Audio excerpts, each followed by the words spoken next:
오빠. 어? 오빠는 가장 싫어하는 게 뭐예요? 싫어하는 거? 와, 싫어하는 거 뭐 여러 개 많지. 근데 그중에 제일 싫어하는 건 역시 거짓말. 거짓말. 그렇지. 그래요. 저도 거짓말 싫어해요, 오빠. 그럼 나도 그래서 우리 아이들 교육하면서 제일 강조하는 게 거짓말 하지 말아라. 정말? 그렇지. 정말 거짓말은 나쁜 것 같아요. 왜 사람들이 솔직하면 좋은데 거짓말을 계속 하잖아요. 또 거짓말하는 사람은 자기가 거짓말한지 몰라가지고 거짓말을 하고 또 해서 거짓말이 엄청 커져요. 그렇지. 그러니까 우리 애들도 보면은 그러니까 진짜 손바닥으로 하늘을 가린다고 거짓말을 덮으려고 거짓말로 거짓말하고 거짓말이 되고 거짓말이 그 되죠. 나중에 들으면 거짓말 이렇게 되면서 거짓말이야 뭐 이러면서 막 이렇게. 예. 그러면 오빠는요 살면서 부인한테 100% 정직했어요? 오빠, 저 살 빠진 것 같지 않아요? 오빠, 그렇다면 이 시간 기다리지 않았어요? 기다렸지. 이 사람 진짜 거짓말쟁이네. 왜? 진짜 오빠 바로바로 이렇게 답이 나오는 거 보니까 거짓말쟁이야. 아이 그래도 이렇게 바로바로 이렇게 바로바로 말이 나와야지. 이거 거짓말하니까 말도 이렇게 되지. 자, 그렇다면 오빠 오늘 설교 시간에 졸지 않으면 제가 용서해 줄게요. 아, 절대 졸지 않을 겁니다. 진짜요? 그럼. 이것도 거짓말 같은데? 아니야, 진짜 이거 진짜. 목사님 한번 불러볼까요? 그렇게. 하나, 둘, 셋. 목사님!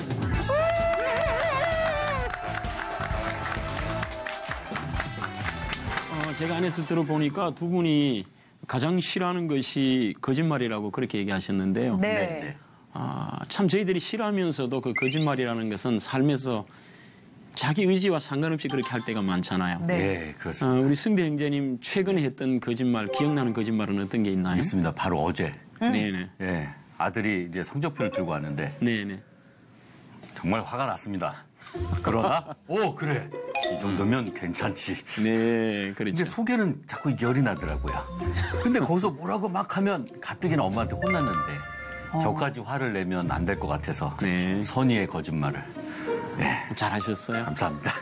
제가 오늘 잘했다는 말도 나중에 강의를 듣고 나면 조금 문제 있다는 생각은 드시게 될 거예요. 아, 그래요? 그럼요. 다시 가서 얘기할까요? 아니요. 우리가 그런 거짓말을 하얀 거짓말이라고 하죠. 하얀 거짓말. 예. 우리 소연자매님 최근에 하셨던 거짓말 중에 제일 기억나는 거짓말은? 화 안 낼 거죠? 두 분 다? 그럼. 오늘 실은 거짓말했습니다. 두 분 다 안 멋있는데 멋있다 그래서. 죄송해요. 네, 죄송합니다. 덥지? 목사님, 설교해 주시는 거죠? 그럼요. 네. 네. 제가 오늘 소연자매님 보고 얼굴이 헬스가다 그러고 굉장히 아름답다 그랬거든요. 그런데 저는 거짓말한 건 아니에요. 있는 그대로. 네. 정말 아름답고. 저도요. 보기 좋았어요. 열이 나네요. 네. 오늘 저희들이 산상순으로 배우는 성숙한 그리스도인 그 5번째 시간입니다.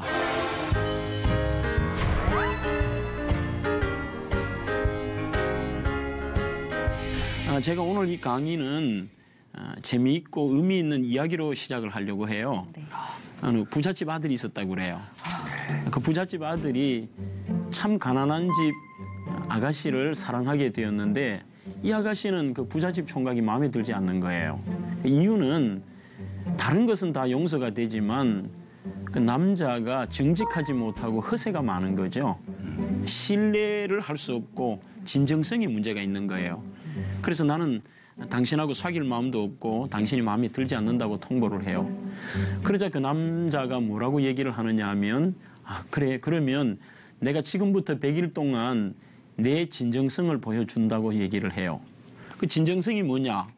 100일 동안 꽃다발을 들고 그 아가씨의 집 앞에 창문 앞에서 100일 동안 자기가 기다리겠다는 거죠. 멋있네요. 멋있죠? 네. 예. 하루가 지나고 이틀이 지나고 사흘이 지나고 드디어 99일째가 되었어요. 99일째가 되었는데 그날은 굉장히 폭풍우가 심하고 너무너무 바깥에서 비가 많이 오고 밖에서 기다릴 수 없는 환경이에요. 그런데 아가씨가 늘 한결같이 왔으니까 그날 또 기다릴 거라고 생각하고 밖을 보니까 정말 여전히 뒤를 돌아서 꽃다발을 들고 기다리고 있는 거예요. 이 아가씨의 마음이 열리겠죠? 네. 야, 정말 나를 사랑하는구나. 그 진정성을 보고 빌길을 뚫고 나가서 이제 거기 남자 있는 남자의 뒤에서 와락 안아요. 이렇게 안으면서 이제야 제가 당신의 진심을 알겠어요. 그렇게 울면서 사랑을 받아들였어요. 받아들였는데 앞쪽에 있는 남자가 대답을 하지 않는 거예요. 왜 그러냐고 가만히 보니까 아주 난처하면서 앞에 있는 남자가 하는 말이 저 죄송한데 저는 아르바이트생인데요. 이렇게 얘기를 하는 거예요. 그러니까 아가씨가 매일 안 오니까 계속해서 날씨가 굳은 날이거나 이런 날은 아르바이트생을 내보낸 거죠. 오늘 이 얘기를 통해 우리가 깨달을 수 있는 것은 잠시 잠깐의 편리함 때문에, 거짓말 때문에 아마 영원히 그 남자는 사랑하는 여자를 얻을 수 없었을 거예요. 그죠? 네. 우리가 정직과 신뢰라고 하는 것은 굉장히 중요한 것입니다. 하지만 저와 여러분들이 살아가는 이 사회가 그리스도인들뿐만이 아니고 굉장히 거짓이 판을 치고 있다. 이런 생각을 해봐요. 그러니 거짓과 잘못된 그런 불의는 어떤 한 특정 분야나 특정 부류에게만 있는 게 아니고 가장 가슴 안타까운 것은 그리스도인들 속에 소위 예수 믿는다고 하는 사람들 속에도 있기 때문에 주님께서 산상수훈에서 안타까워하며 성숙한 그리스도인의 잣대로 정직에 대한 얘기를 하고 계세요. 미국이 진실을 말하게 되는 날이라고 하는 책에 보면은 그리스도인 국가라고 하는 미국에서도 미국인 91%가 생활의 편의를 위해 거짓말을 한다. 그렇게 되어 있어요. 이것보다 더 심각한 것은 그중 36%는 남에게 심각한 해를 끼치는 거짓말을 한다. 애교로 봐주거나 하얀 거짓말하는 정도가 아니라 남에게 피해를 주면서까지도 그런 심각한 거짓말을 한다고 되어 있고, 그러면 과연 당신이 얼마나 많은 거짓말을 했나 물으니까 100명 중 97명이 자기가 1년에 체크리스트에 체크를 하는데 그 앙케이트 조사에서 1년에 1000번 이상을 거짓말을 한다. 그게 체크를 한 거예요. 그렇다면 하루로 계산하면 거의 하루에 3번 아침, 점심, 저녁 하든지 하루 3번 거짓말을 했다. 그렇게 볼 수가 있죠. 내가 정말 지금 우리 이 사회는 절실히 정직이 필요한 시대가 아닌가 싶어요. 혹시 승대 형제님은 네. 일제시대 때 우리나라의 기독교인 퍼센트가 어느 정도 된다고 생각해요? 그 당시에 그냥 뭐 제가 그냥 추론하기에는 한 30%? 네. 네. 지금은 얼마 정도 될까요? 지금은 70%가 넘죠. 그리스도인이. 네. 네. 우리가 1000만, 1200만이라고 얘기하니까 네.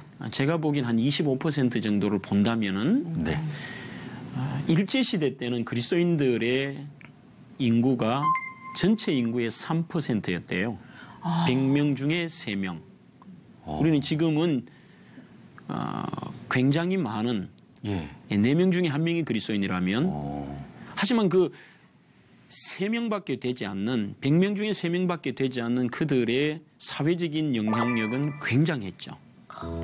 민족 대표 33인 중에 반수 이상이 그리스도인들이었고 사회의 정치, 경제, 사회, 문화 각 분야에 있어서 수많은 그리스도인들이 이 사회의 정화 역할, 저희들이 과거에 특강 때 말씀을 드렸던 빛의 역할을 하고 소금의 역할을 했고 또 그들의 정직성은 거의 100%죠. 그 당시에는 이런 일이 있었다고 그래요. 사업을 하는 분이거나 어떤 분에게도 가장 큰 보증수표가 뭐냐면 나는 예수 믿는 사람입니다. 그러고 속이면 어떡해요? 속이지를 않았기 때문에 정직했기 때문에 그게 먹혀들었다 갔다는 거예요. 과연 오늘 이 사회가 4분의 1이나 되는 그리스도인들이 대사회적인 자리에서 나는 그리스도인입니다라고 얘기할 때 어느 정도 그분들이 우리를 신뢰할까요? 그러니 정말 지금 우리 사회는 특별히 그리스도인들에게 있어서도 정직이 절실한 사회가 되었습니다. 오늘 저희들이 함께 볼 5번째 시간 마태복음 5장 33절로 37절에 보면 이 내용이 꼭 맹세하지 말라는 내용인 것 같아요. 절대로 하늘에도 땅에도 하나님 이름 걸고 맹세하지 말아라. 그런 얘기로 오해할 수가 있는데 오늘 이 본문은 예수님이 하신 말씀이 첫째는 진실과 정직성에 대한 부분을 말씀하신 거예요. 그 다음에 두 번째는 정말 하나님이 이 거짓말에 대해서는 싫어하시는 것이죠. 이런 부분에 대해서 전체적인 오늘 이 내용은 제가 특강의 주제를 옳다 아니라 그렇게 잡아봤어요. 옳다 아니라 있는 그대로 얘기하라는 거죠.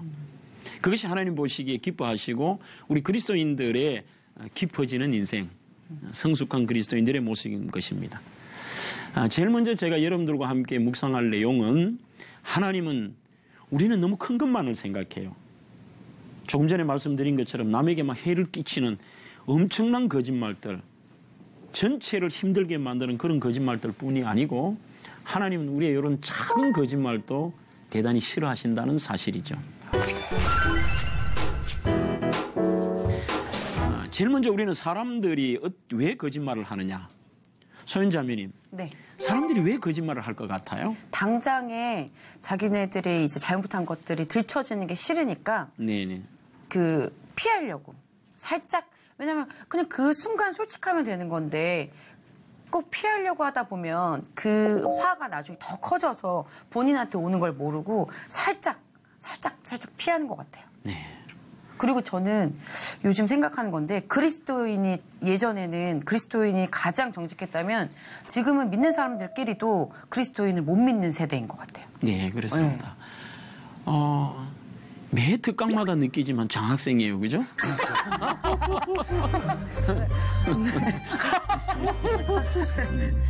결국은 네. 저는 두 가지라고 생각해요. 사람들이 첫째는 자기 합리화이고 맞아. 두 번째는 그 속에는 자기의 이득 때문에 거짓말을 하게 되겠죠. 바리새인들이 주님께서 이 독사의 자식들아 회치라 무덤들아 그렇게 강력하게 비판하시는 이유 중에 하나도 그들이 겉모습은 그럴듯하게 보였지만 거짓에 거의 온몸이 젖어 있는 그 속에 깊이 들어가 보면 자기의 이득 때문에 거짓말하고 자기 것이 맞다는 것을 합리화하기 위해서 없는 내용을 지어내면서 그렇게 굉장히 남들을 힘들게 만들지요. 심지어 바리새인들은 이 땅에 오신 하나님의 아들 예수 그리스도에게도 상상할 수 없는 엄청난 거짓죄를 뒤집어 씌워서 그 예수님을 죽이시기까지 하잖아요. 이런 모습들을 저희들이 볼 수가 있습니다. 또 하나님을 우리가 이 작은 거짓말도 하나님을 모욕하고 있다라는 생각을 저희들은 늘 가지고 있어야 됩니다. 그렇다면 진짜 우리가 예수 믿는다는 것은요. 삶이 달라져야 돼요. 그러면 그 달라지는 모습 중에 하나가 뭐냐면은 거짓을 버리는 겁니다. 이 거짓 중에서도 삶의 거짓도 있지만 입술의 거짓을 버리는 거죠. 구약성경 이사야 6장 1절로 8절에 보면 흔히 그것을 이사야의 소명장이라고 합니다. 이 소명장인데 그 이사야의 소명장에서 이사야가 우시아 왕이 죽던 해에 하나님의 성전에 찾아가요. 과거에도 수십 번 수백 번 교회와 요즘으로 말하면 교회죠. 이렇게 그가 성전에 갔지만 한 번도 깨닫지 못하는 세 가지를 깨닫거든요. 그 첫 번째가 하나님을 재발견해요. 거룩하신 하나님. 스랍이 나를 날면서 거룩하다. 그 다음에 두 번째가 발견한 것, 하나님을 발견한 다음에 두 번째로 발견한 것이 자기 자신을 발견해요. 그 자기 자신에 대한 것 중에 가장 큰 것이 뭐냐? 바로 입술의 죄예요. 이사야 6장 5절에 보면 그때 내가 말하되 화로다 망하게 되었도다. 나는 입술이 부정한 사람이요 나는 입술이 부정한 백성 중에 거하면서 여호와이신 왕을 배웠음이로다. 그렇게 얘기해요. 그러니 내가 하나님 믿는다고 하면서도 지금까지 엉터리 그리스도인, 미숙한 그리스도인으로 살았습니다. 내 입술이 부정한 거짓말을 하고 부정된 말을 하고 불신앙의 말을 하고 그게 제일 먼저 떠오르더라는 거예요. 그렇게 하고 나니까 내가 이제 앞으로 어떻게 살아야 될 것인가 사명이 떠오르게 되는 것이죠. 우리는 그러므로 하나님이 미워하시고 그리스도인의 표징이라면 저희들은 고통스러운 일, 때로는 손해보는 일이 있어도 하나님 앞에서 솔직하고 정직해야 됩니다. 네. 하나님 다 아시잖아요. 네. 솔직하고 정직한 것. 그래서 오늘 이 내용 자체도 제목이 옳다 아니라 우리 그리스도인은 맞다고 하는 것은 세상 사람들이 다 아니라고 해도 우리는 옳다고 얘기하죠. 네. 또 때로는 반대가 될 때가 많아요.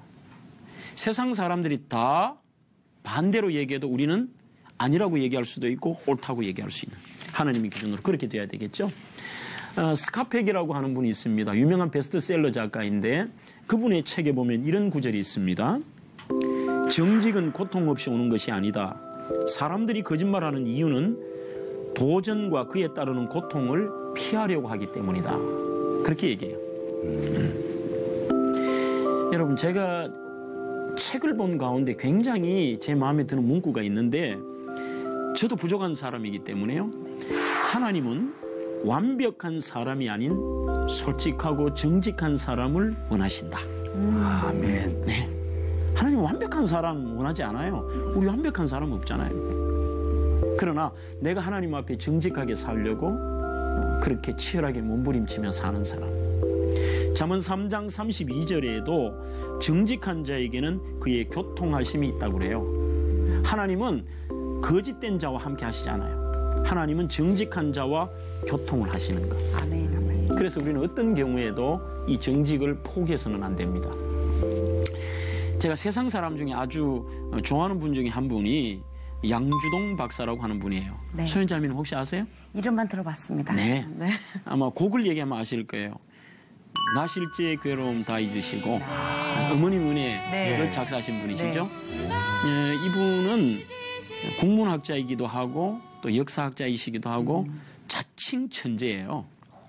그래서 자기 자신을 뭐라고 늘 부르느냐 하면 국보라고 불렀대요. 국보. 국보 양주동. 누가 물어도 나는 국보야. 이 나라에 내가 어떤 존재냐. 국보라는 거예요. 정부는 뭐 어떤 의미에서 자만심이 크다고 보지만 이분의 가장 큰 장점이 정직이래요. 정직. 한 번은 한국전쟁 때에 대구에서 피난 시절에 대학생들에게 강의를 하셨대요.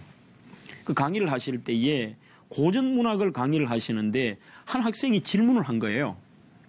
질문하면서 선생님, 이 문구가 있는데 이게 과연 어떤 의미를 가지고 있습니까? 그렇게 물었다고 합니다. 모르겠더라는 거죠. 계속해서 선생님이 모르겠는데 그래요.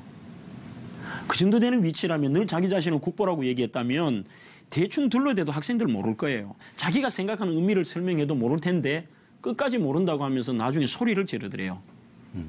야, 양주동이 모르는 것은 너희들도 몰라도 돼. 그러세요. 그 이후로 그분이 모른다고 사람들이 무시했을까요? 아니, 더 존경했다는 거죠. 더 존경했다.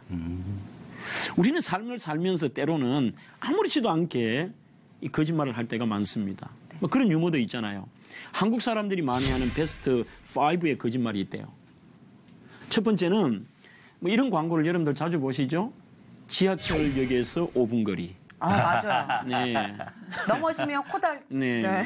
막상 가보면 이게 5분 거리가 아니에요. 네, 전혀. 맞아요. 네.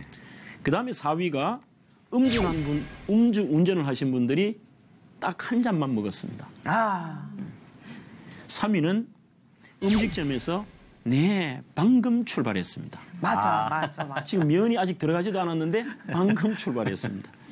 2위는 장사하시는 분들이 미치고 판다는 거. 아, 맞아. 네.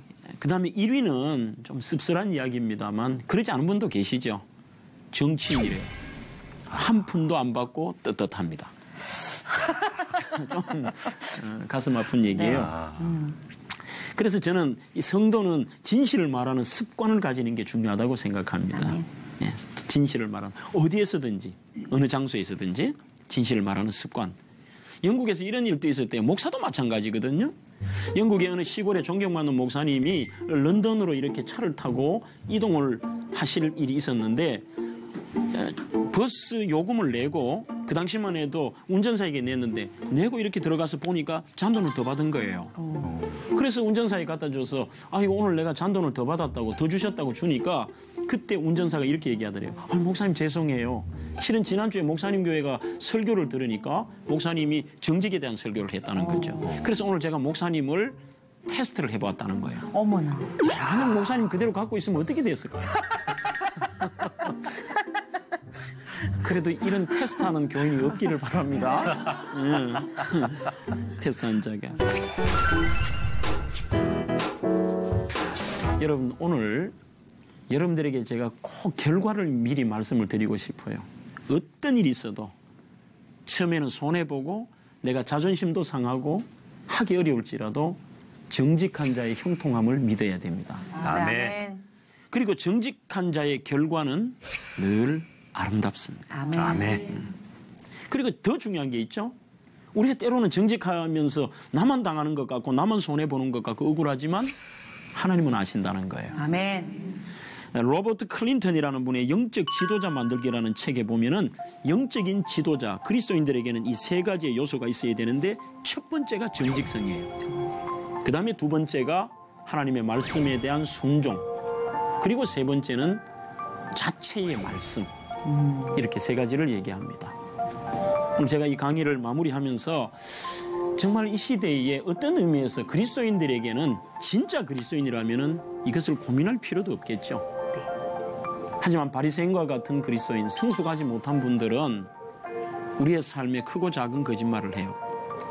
제가 저 성대 형제님에게 네. 이런 질문 한번 드려볼게요. 네. 아까 전에 우리 아들에게 그런 거짓말을 했다 그러셨잖아요. 네. 우린 그런 것들을 이 아이를 격려해주고 속에는 그게 아니지만 그런 거짓말들을 하얀 거짓말이라고 그래요.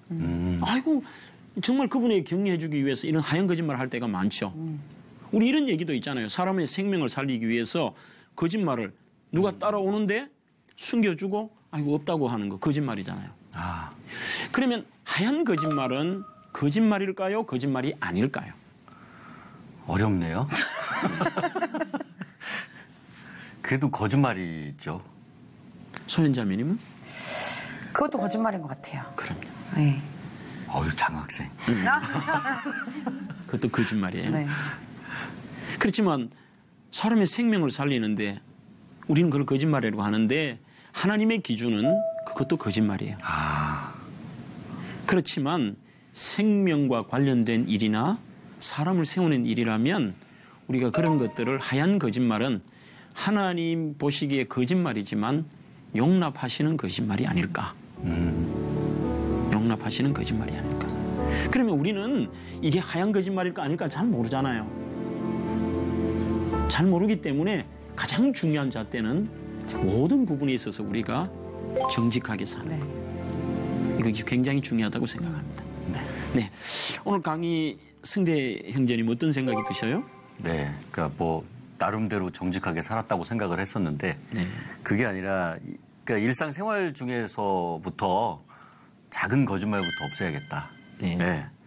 내가 비록 정직을 당할지언정 네. 정직하게 살아야겠다라는 생각을 했습니다. 소연자매님은 네. 정직에 대한 생각이 어떠세요? 저는 오늘 목사님 말씀 들으면서 하나님께서 왜 우리에게 입술을 만들어 주셨을까 네. 이렇게 생각을 해봤는데요. 네. 먹고 마시는 거에만 쓰는 게 아니라 네. 정말 정직하게 그리고 그리스도인에게 지금 정직이 가장 필요한 시대이잖아요. 네. 사람들이 누구를 갖다가 정죄하는 게 아니라 생명을 살리는 그런 그리스도인이 되라고 입술을 만들어 주신 것 같아요. 하나님 앞에서 정직하게 사는 그런 자매가 되고 또 이 입술로 죽어가는 생명들을 제가 다시 이렇게 끌어올 수 있는 그런 입술이 되게 기도하도록 하겠습니다. 네. 네. 하나님 기뻐하실 거예요. 네. 시편에 보면 이런 말씀이 있습니다. 나의 입술의 모든 말과 나의 마음의 묵상이 주께 연락되기를 원합니다. 아멘. 이게 굉장히 위대한 찬양이면서 어려운 거예요. 저희들이 형식적인 예배보다 중요한 것은 하나님이 우리의 삶 속에서 내 입술의 모든 말, 그 정직함과 내 마음의 정직한 생각과 아름다운 생각, 그것이 주께 연락이라는 것은 주님 앞에 예배가 되고 제사가 되기를 원합니다. 아멘. 그런 뜻입니다. 우리 한 주간 저도 그렇고 우리 패널 여러분, 방청객 여러분들도 정직을 묵상하고 정직한 한 주가 되시기를 바랍니다. 아멘. 네, 다음 주에 뵙겠습니다. 감사합니다.